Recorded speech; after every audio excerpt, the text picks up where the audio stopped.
Cordial saludo, compañeros y tutor. Mi nombre es Ricardo Pereira Moraño, del curso Análisis de Circuito. Para este nuevo trabajo vamos a analizar lo que tiene que ver con la resonancia de un circuito LC, esta vez es en serie. El ejercicio número 1 de la guía, que nos muestra que hay una bobina de inductancia de 10 milihenrios, una resistencia de 20 ohmios y un condensador o capacitor en serie con una fuente de 120 voltios.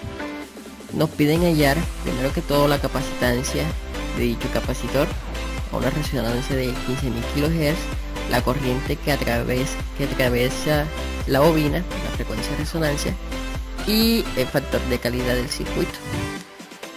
Para eso tenemos que aplicar las fórmulas que tenemos aquí, que es XC menos XL, o sea, la capacitancia, la reactancia y capacitancia menos la reactancia inductiva es igual a 0.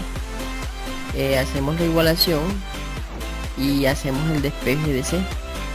C es igual a 1 sobre el angular al cuadrado por la inductancia.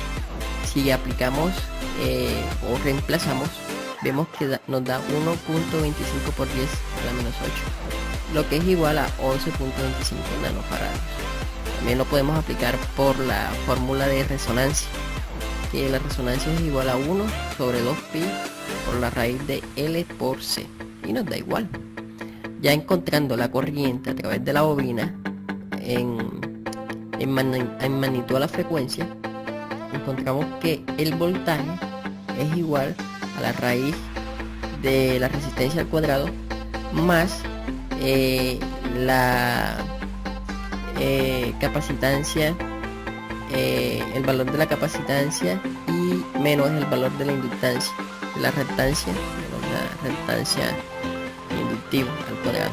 Pero como sabemos que estos dos son iguales, se anulan y es igual al voltaje sobre la raíz cuadrada, sobre la raíz de la resistencia al cuadrado, lo que nos da, y reemplazamos, serían 6 amperios.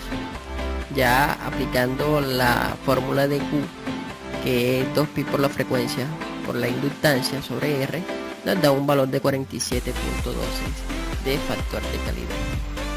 Haciendo el circuito, acá en Proteus vemos el siguiente circuito montado. Hay que aclarar que cuando un circuito entra en resonancia, o sea que el voltaje, o mejor dicho la frecuencia de entrada o que se le aplica una señal periódica, entra en resonancia, lo cual es algo bastante imposible en la vida real, entra en resonancia y los valores de tanto la bobina como el capacitor en voltaje se amplifican. Tanto el voltaje de la bobina se amplifica desproporcionadamente, al igual que el capacitor, pero hay un pero grande. Cuando el voltaje de la bobina es positivo, el voltaje del condensador es negativo. Suponiendo, si vemos los cálculos de la reactancia capacitiva, que es la que tenemos aquí, nos dio 9.43.14 ohmios, al igual que la inductiva 9.42. Si eso lo multiplicamos por los 6 amperios del circuito, vemos que nos da un voltaje de 5.658 voltios, lo cual es un voltaje demasiado alto con respecto al de entrada. Entonces vemos que cuando entran 120 a 15 kHz se amplifica a 5.000 y pico voltios, pero positivos, y acá negativos. Cuando el voltaje elevado de 5.000 acá es positivo, acá es negativo.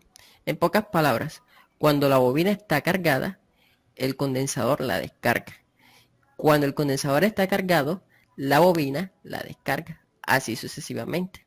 Por ende, estos dos componentes se anulan y es como si en el circuito no existieran. Entonces es por eso que la resistencia está solita, según el cálculo que hicimos de la corriente. Si probamos, vemos que el voltaje es máximo, el voltímetro no lo alcanza a leer, ya que es un voltaje demasiado elevado.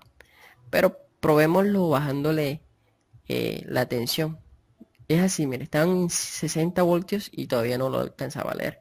Pongamos un valor mínimo de 20 voltios. Vemos que el voltaje se amplifica en ambos componentes.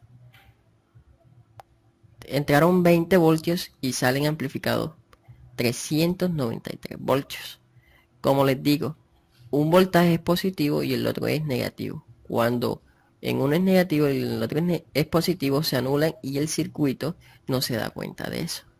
Entonces, esta es la explicación del circuito número 1 de análisis de circuito. Gracias.